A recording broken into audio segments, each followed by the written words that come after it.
Meet the Experts, and I'm very excited to interview you because you worked up here in Humboldt County about 5 years ago on a feature film. And so please introduce yourself to us and what you do in the industry. My name is Bongani Mlambo. I'm a director of photography. I work on, narrative films, commercials, music videos, kind of do a little bit of everything. Nice. And I think I failed to mention who I am for any of the people watching this. I'm Cassandra Hesseltine, the film commissioner for Humboldt and Del Norte counties in Northern California. So yeah, I looked on your IMDb, to see what else you've done besides working, on the movie Woodstock, starring Kirsten Dunst that filmed here in Humboldt County. And you have a plethora, a huge body of work, definitely. And it's really interesting how much it varies and how similar projects though are too. Like a lot of your credits, camera operator, director of photography, editing. Looking at that, it was really interesting to think of, as someone who works in the industry, how those all can really tie together.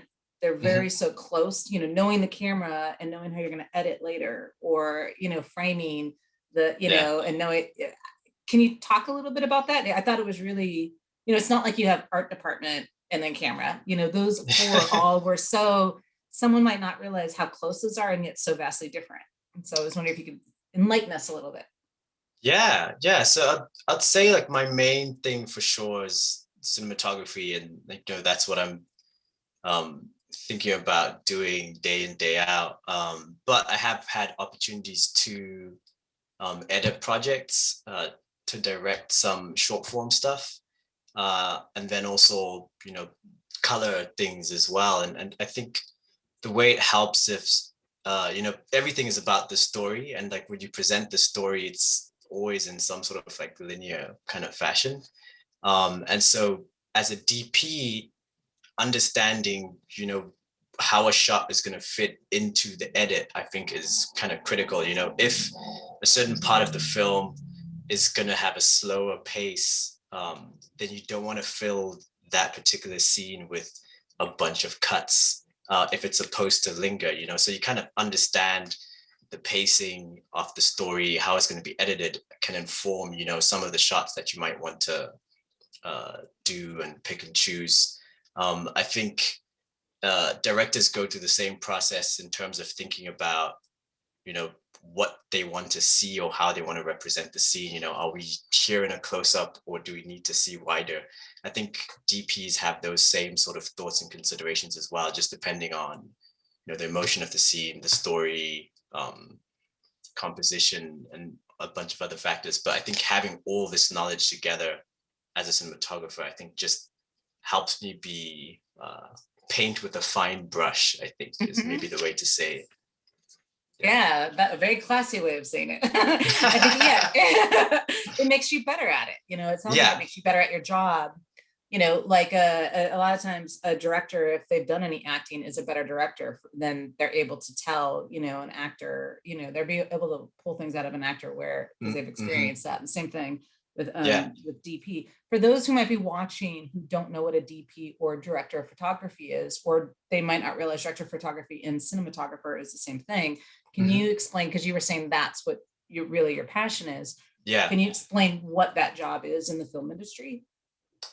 Yeah. I guess the quick summary is like the cinematographer is in charge of the visuals on a film, and kind of translating the director's vision into the shots, and is in charge directly of the camera department and the lighting department on set.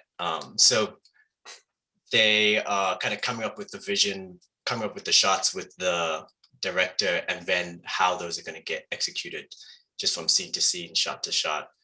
And involves, a lot of prep work in digging into the story to figure out how you want to shoot it. And then once you get going in production, just day to day, setup to setup, creating those shots and executing, and then through into post, when you do color grading, which is Photoshop for film, maybe is the best way to describe it. Yeah, just the whole kind of visual look of the film is kind of in the hands of the cinematographer, directed by the director, their vision, and collaborating with other departments that contribute to that a lot, like art department, the production designer, costumes, hair and makeup. They're all going to be on screen in the picture, and so the DP, I think, also still collaborates with all those folks as well. That's a great explanation. Can you give us an example of something that you've been the DP on where, a scene that you had to make choices, like you kind of brought up something earlier about if you want it to be slower, but what's a project that you've had to make some choices like that on? I did a feature in 2016 called All Creatures, here below, and actually worked with a handful of folks who are all on woodshop. Oh. Yeah.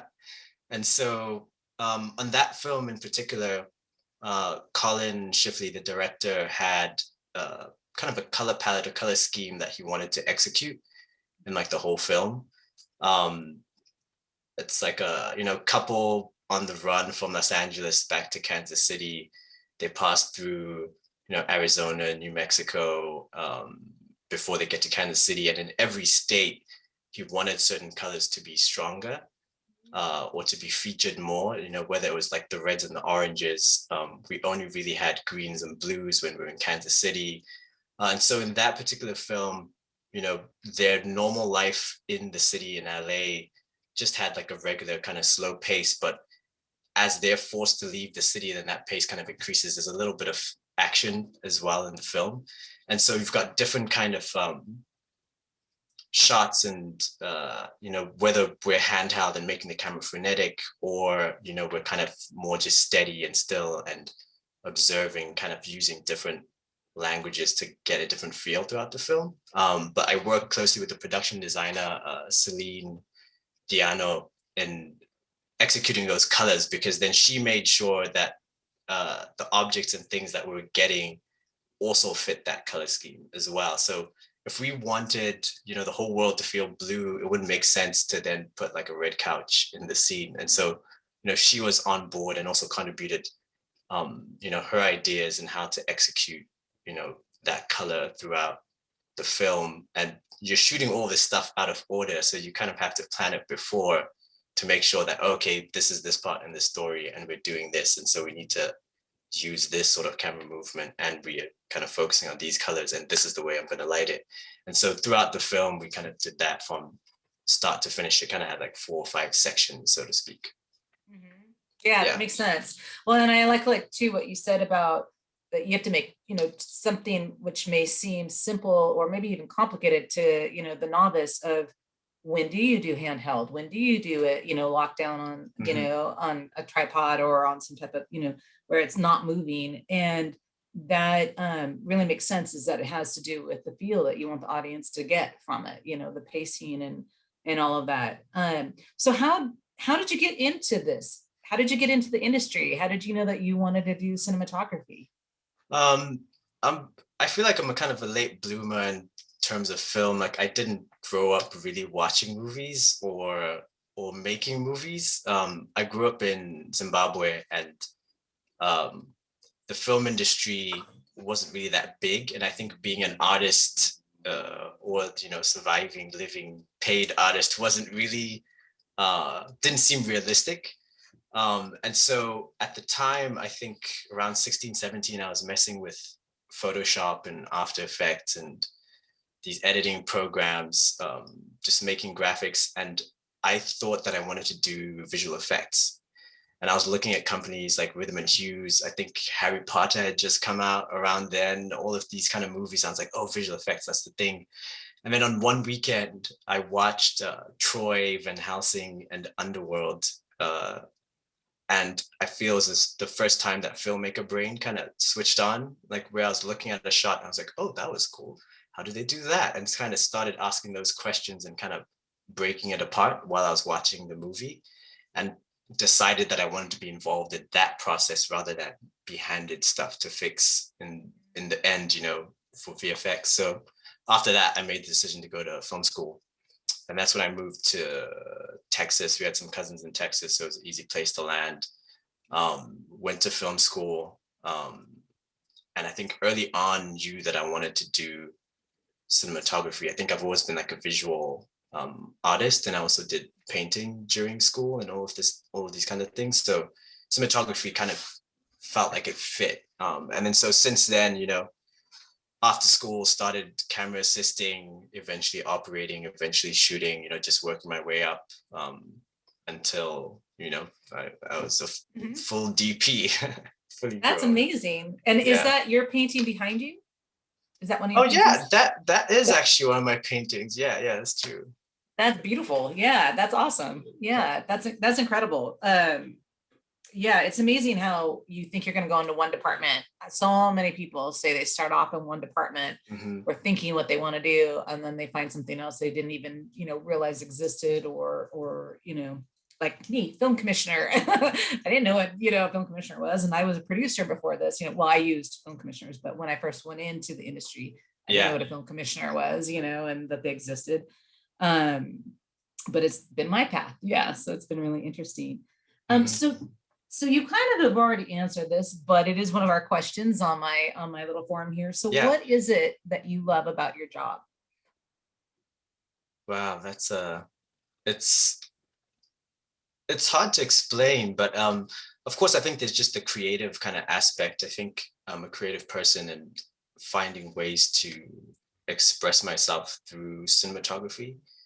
Um, I think I always enjoy that. I like breaking down and breaking apart like those ideas for the story and kind of creating the visual language and kind of making the rules, that we're gonna use for camera, So, how are we going to shoot our close-ups? How are we going to shoot our conversations? How are we going to shoot this section of the film? And just kind of exploring all the possibilities and drilling down to like, oh, this is the thing that feels right for this story. I think that process is somehow fulfilling, the kind of figuring it out process.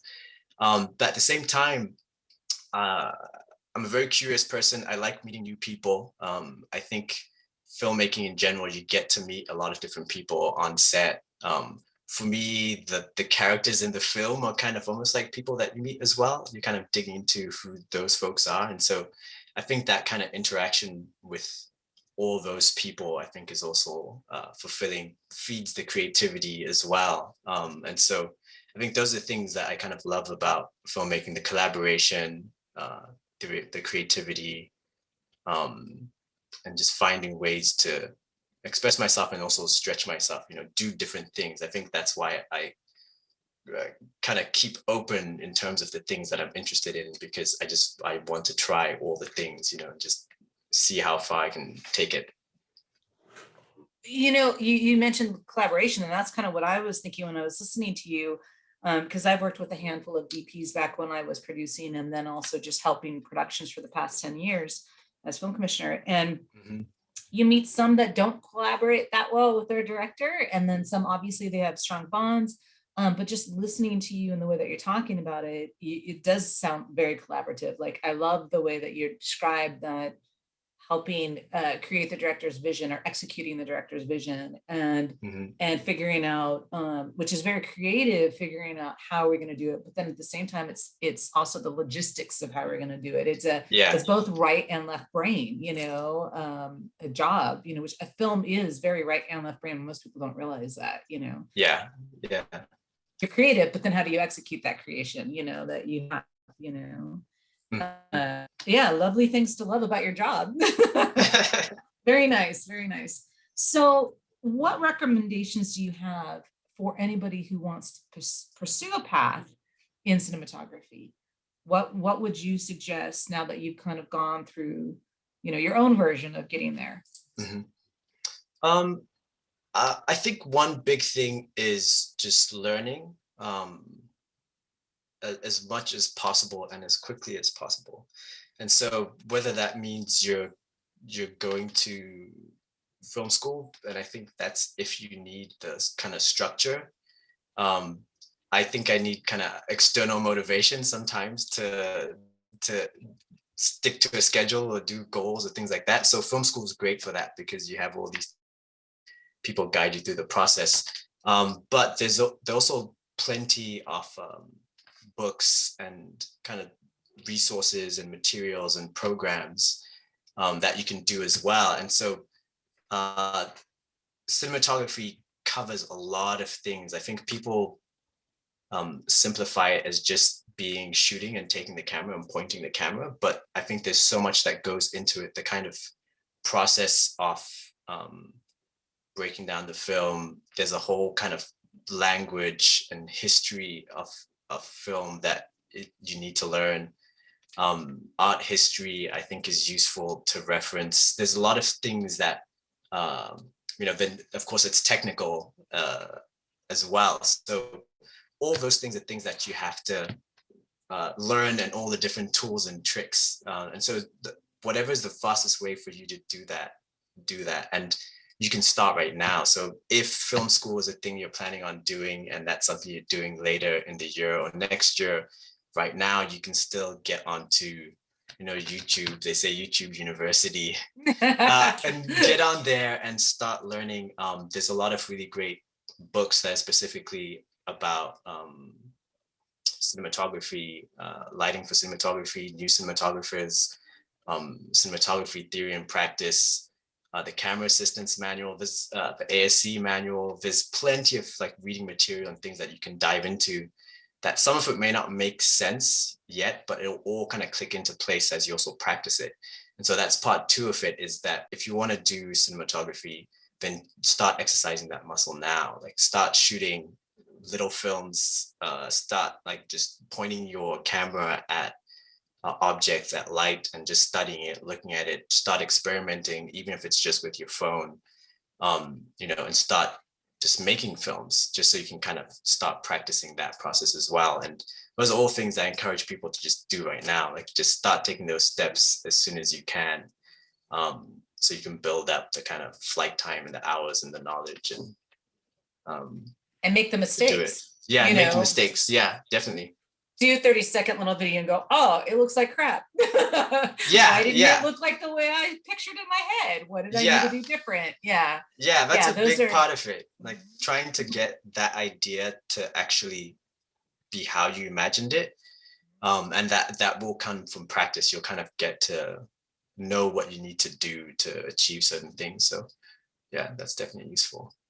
I think that, even as someone who works in the industry, I have forgotten, and you reminded me that cinematography definitely isn't just about framing the shot or choosing, is it handheld or is it, locked down? Is it moving? What's going on? But it's also, is it wide? Is it tight?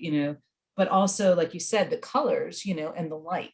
And so when you are, you talked about if a shot needs to be, where you want to take your time with it, you talked about it might just stay there, and that you're gonna have this long shot and you're not going to have the camera moving a lot and a lot of energy. It's like more of a calm thing.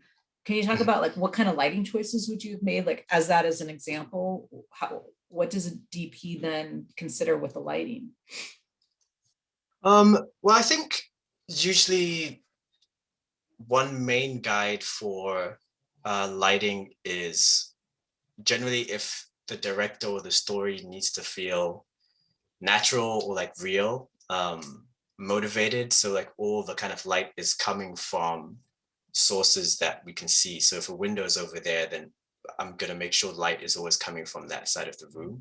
And so some of it is a little bit more practical and like simple in that way. But in terms of how creative you get to it, you still have the choice of whether that's soft light coming into the room, we have hard light and shafts kind of coming into the room. Then is that light hitting your characters directly, or is it kind of behind them, in front of them? Are they in the shadow, or are they actually in the light? And just depending on what the scene demands, you can kind of still tweak with those choices. You can choose the kind of color of the light. Is it warm light coming in through the window? Is it cooler? And so, if it's two people talking, it might just be as simple as getting it lit in the style that you need. We've decided that we want to do, soft kind of rappy light around faces. And it's, more high key, so there's not as much contrast. And maybe that's just the standard look we have for conversations. But in, further down the script, it's kind of like a heavier moment, the heavier emotions. Maybe we make the light a little bit cooler. Maybe we let this be a little bit more in shadow. Maybe you don't want to see this character as much because they're kind of hiding something, and so you kind of express that through the kind of lighting in your choices. Or you can get a lot more creative in, I imagine something that's either more science fiction, or when you're trying to create a mood of having like a blue tone over it, and so you might have a blue top light so that there's always just blue in the room even if you still have light here, and that may speak to a certain thing. Some of it I think can be just trying to create an emotion, in considering what you want the audience to feel, I think, in how you kind of make those choices and what to do with the light. It's a lot that you have to, framing, is the camera moving, where's the light, like, and it's all telling the story, as you said earlier. It's all about telling what story are you trying to tell, based on the script and the director. Yeah, it's Yeah, incredible. It's a big job. it is. Yeah, I think so. But like, you kind of break it down into like bite-sized chunks. I think if you look at it as just one mammoth thing, it can be intimidating. But Yeah. all of that I think can be broken down, and that's why prep especially is very important, because you'll go through the script page by page, scene by scene, um, ideally with your director, and hear everything about how they want it to feel, what's important in that scene, whether it's like what the character's going through, whether it's like the plot, the actual things happening, or it's some sort of subtext, like people are talking about this up here but they're really meaning something else. And so you kind of go just scene by scene and break it apart, and then as you do that, I think it starts to inform your decisions and the choices you make. And then as a DP, you kind of rewind and go back, and you can get more technical with it. Okay, well, what's the equipment that I actually need to achieve those things that we want to do? So you can keep going over it in multiple passes, but if you just chop it up, it's possible. Right. It's not so daunting. Yeah, yeah. So that brings me to another question I had. Looking again at your IMDb, we noticed that, obviously you've done features, you said you've done music videos, but you've done also a plethora of shorts. You've got like something like 20 shorts on there.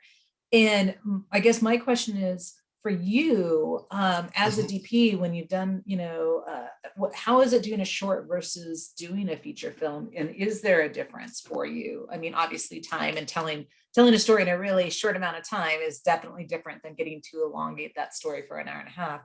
But I was Yeah. just curious, a lot of people sometimes will just go into shorts, or sometimes they'll stick, with features. They do a couple shorts just to get their legs underneath them and get some resume, but you have kind of, a heavy body of both. Yeah, I mean, I think I definitely, if I had a choice between a short and a feature, I would go with feature. And that's just because I think you have a longer time to kind of develop whatever your language for the film is, and kind of hit multiple notes, in a feature, because of the time. But much of the process in the beginning, I think, is very similar in terms of how you're breaking down the story and trying to execute it. I like shorts just for the variety. Shorts are a way for me usually to meet new directors, and work with new crews, and you can kind of experiment a little bit more, I think, on some shorts. I think people sometimes will be bolder when they're doing like a short. Because as the director or as the storyteller, the filmmaker, you might be trying to experiment with a particular thing, like you're trying to make your action movie, but your action movie with a certain spin, and so it's very specific. And I think shorts are nice because you can experiment like that, I think. Where features, there's a lot more money on the line, there's a lot more people involved, and so it just becomes not necessarily that the creativity is out of it. I think you still have as much creative, it's just a lot more to do and a lot more at stake. And I think sometimes, depending on the feature, depending on the people involved, that can kind of temper some of the creativity. Yeah, that makes sense. yeah, but I think features for sure definitely prefer them, but shorts, if I'm free, then I'll always consider doing shorts just because it's that experimentation, meeting new people, and usually interesting stories, like you said, because you have to fit it in a certain amount of time, then people Right. get really creative with the stories as well. So Yeah, no, very interesting. Um, so going back to, I asked you, what would you recommend anybody if they wanted to go into mhm. the industry and, of pursuing the path of being a cinematographer? And you answered like what training someone might want to do. What kind of aptitude, what kind of you know, mental things should they bring, how, what kind of mindset do they need to bring to coming to working in the industry as a DP? I think and this is just one person's opinion, but I think most DPs, successful DPs, are always like open. So even though you make specific choices about how you want to do something, I think you're always open to the possibility of like newer ideas coming along, or seeing things from a different kind of perspective. And I think so being open and being flexible are like key, because you don't always get what you want. Like if you imagine this huge crane shot like sweeping down the street, um, maybe we can't close down the street, so we can't do that kind of epic shot you're imagining, but you need to be able to be flexible enough and open and creative to finding other solutions. A lot of filmmaking is problem solving. Um, and so I think having those skills, I think, is definitely um, good to have. Um, Besides, the kind of being creative, besides, getting your technical kind of knowledge up and skills, I think there's all sorts of DPs. I'm a little more heady and logical in my kind of like approach. Um, Working on Woodshock actually with Peter, I think he kind of opened up a world of just like, if it doesn't feel right, then don't shoot it. And that for me wasn't necessarily my process, but it's something that I wanted to incorporate. So like, I think cinematography has space for all sorts of folks, whatever your personality is, whatever your style is, whatever you lead with. But you should always still be, open, flexible, looking for solutions. I think would be my main kind of recommendation. And Which makes sense because, as you said, I don't care what department you're in, there's always a problem and you always have to solve it. yeah, When it yeah. comes to film, there's always something that happens, and Mm-hmm. I was just expressing to my partner the other day about how within the industry, I mean, within, making a project, it's amazing that we have film and televisions and things are actually completed with as condensed in the time, and all the people that work on it, Yeah. something always goes wrong, and yet this machine keeps moving, and at the end you still have a product, and it's just amazing because everybody has to become problem solvers, and we all, Yeah. are aligned to do that. It's, you hit that Mm-hmm. one on the nail. One more, actually, I just thought of this. Grit Yeah. and perseverance. I Mhm. think those are really important because it's a journey. You don't like kind of instantly become a cinematographer, and then even when you are, if my goal is, Star Wars or like epics like Lord of the Rings, I'm still on that journey to get there. And having that kind of perseverance to just carry on going and keep on working and keep on doing it, I think is also very important. I think those two are probably the most important, the ones that are, I guess, the creative, the technical, you can learn those things very easily. But I think grit, perseverance, being open, being flexible, finding solutions, I think that's like secret sauce somewhere in there somehow. Yeah. I love it. Yeah, no, I think you're very right about all of that. So what's an epic story that you have? I mean, you kind of already been telling us some stories and stuff, but do you have any like either epic story where about, working in the industry, working on a project as a DP, where you had to problem solve something and you know, maybe like you said, you had the vision of one thing and you couldn't do it and had to come up with something else, and then it looked amazing, or it didn't look amazing and you had to figure that out too. Like, do you have some story that really sticks out for you Mm. of of working in the industry? It you know, we all have those stories that really kind of changed our career, or we were very surprised that we were able to Yeah. solve or whatever, you know. I don't know. It kind of feels like every shoot has its moment like that. Yeah, Um, true, true. I'm trying to see. I think there's maybe two things that maybe stand out for me. I think my first feature, um, it was called 3 Days in August. It was like a, a small film, Texas melodrama. I think that was the first time going from short to feature and kind of making that transition.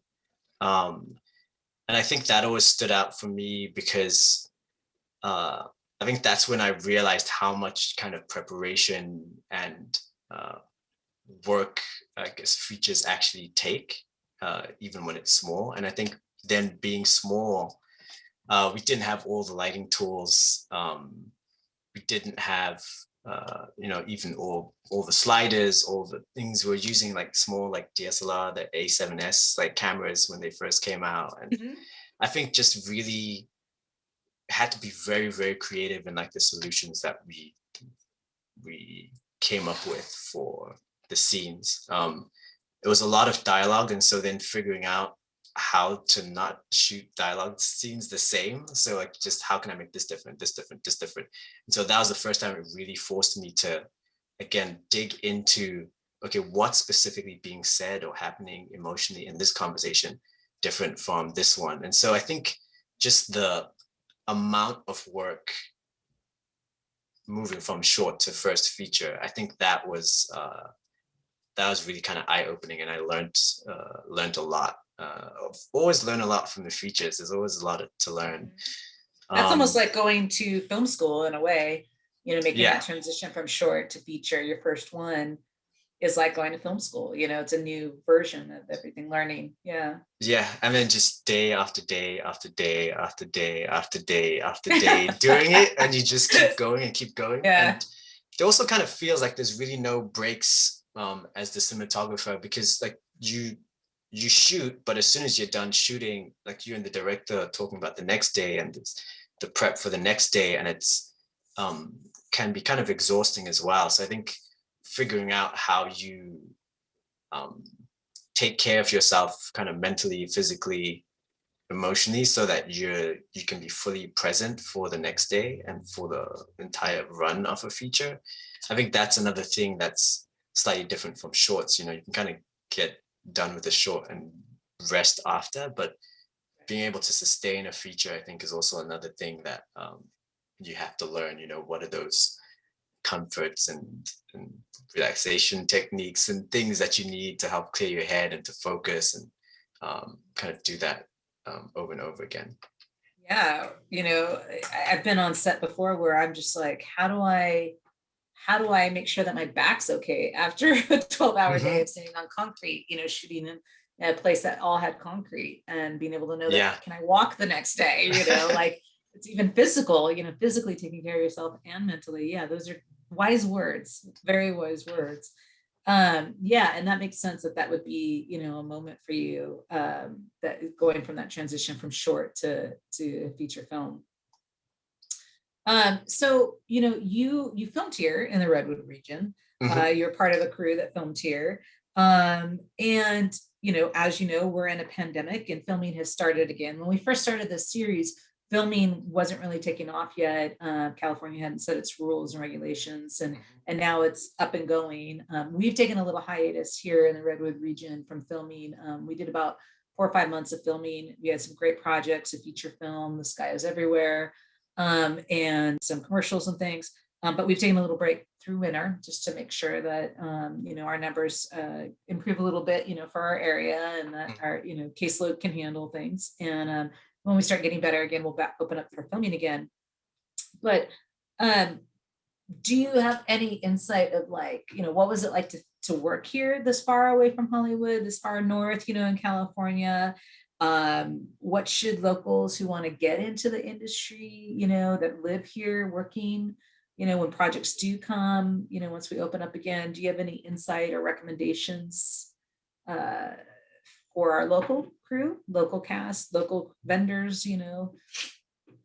Um, Firstly, it was beautiful up there. I'd never been um, that far north, and it was so pretty. It was kind of majestic, and a lot of the times, would go deep into the woods for some on some days, and just seeing those trees, how giant they are, and just it was fantastic. So it was just its own kind of beautiful experience in that way by itself.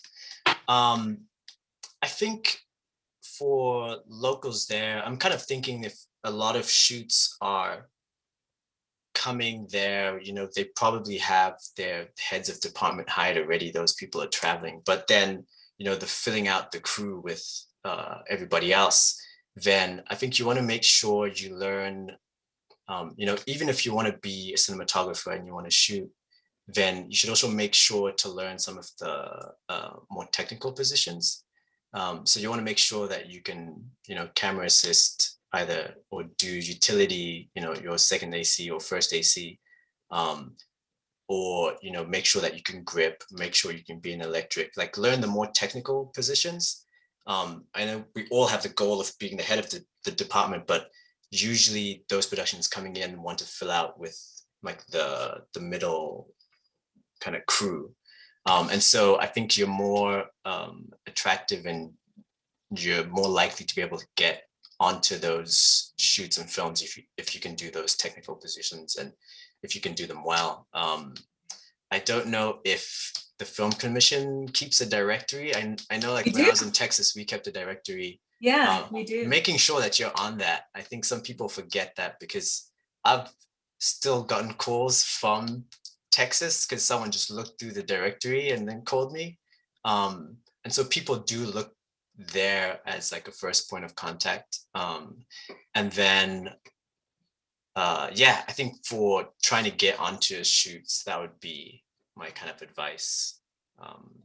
Yeah. And if they're new, they live here, they're far from Hollywood, but they have stars in their eyes and they're excited and they really want to do it, first time being on set, whether they're a PA or, you know, somehow they've, you know, have some great skill set that's bumped them up a little bit.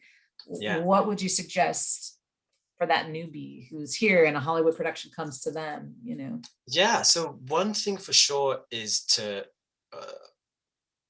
pay attention and always be attentive. I think if you can be the most helpful and useful, so if you are taking care of whatever your duties you have been assigned, but always looking to do the next thing and being proactive in helping and taking care of stuff on set, I think that's always great.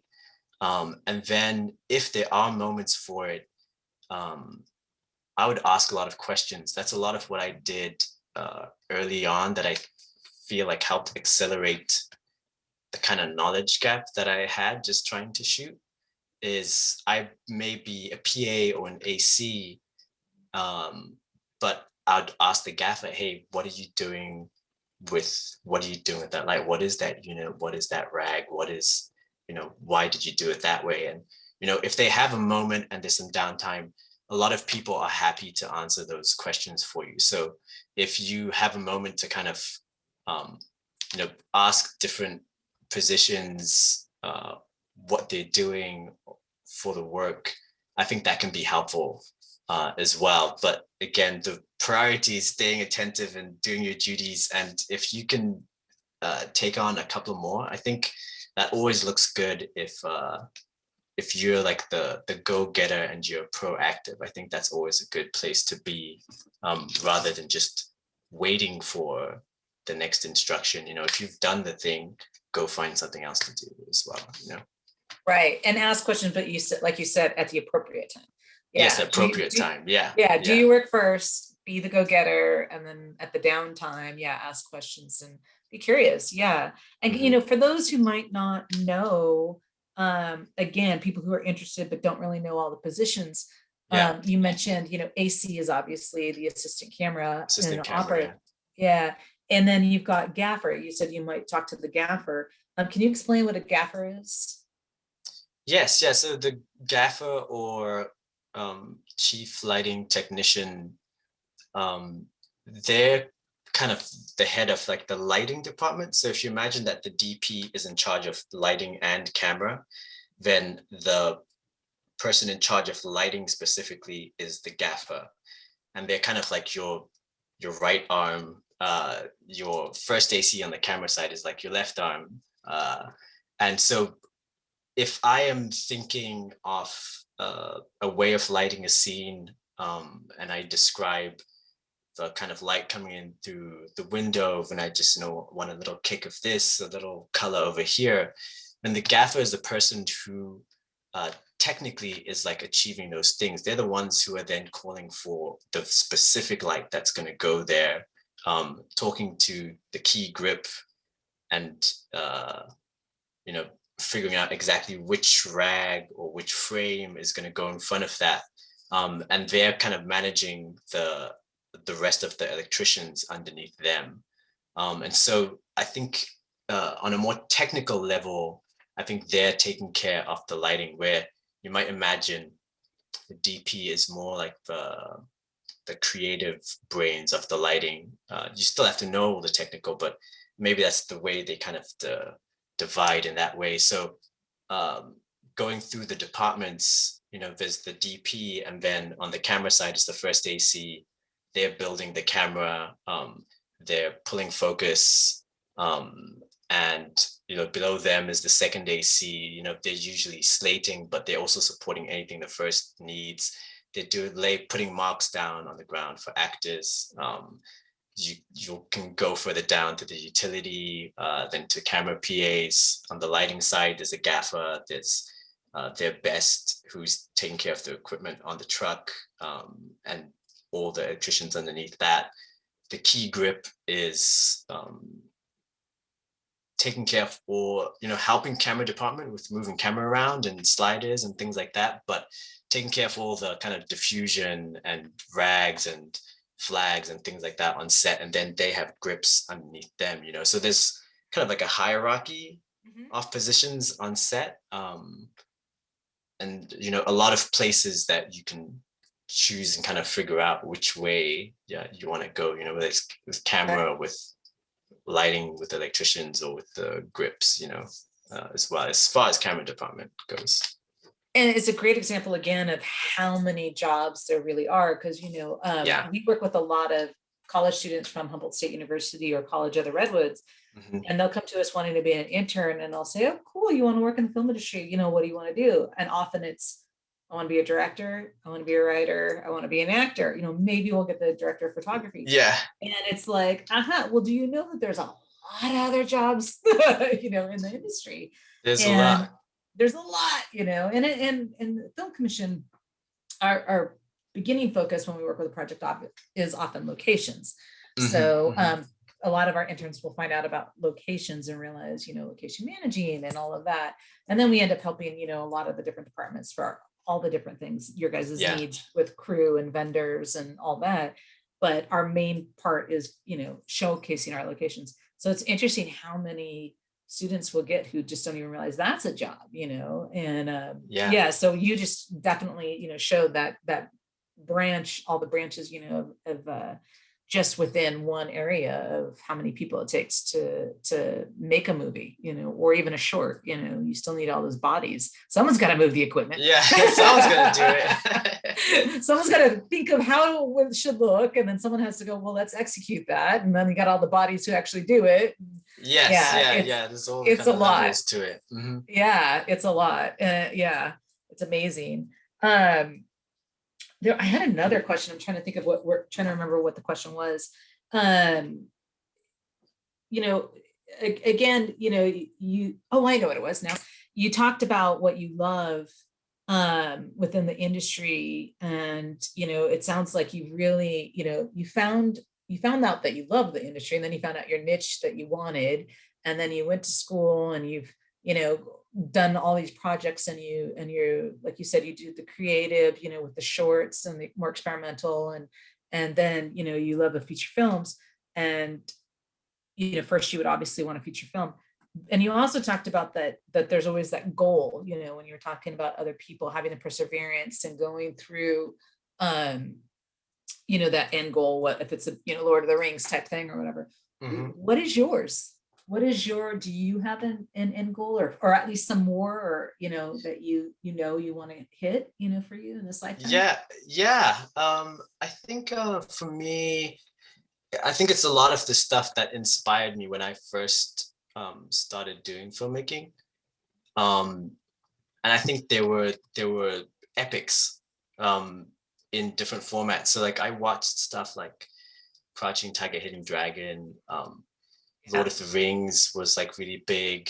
Um, Underworld is more like action heavy or whatever. So I think there's kind of the the epic or kind of big scale, like large story that has many kind of pieces and movements and characters, and it's kind of diving really deep into stuff. I think those are kind of my goal. Star Wars, Yeah. shooting that sort of stuff, I think I love.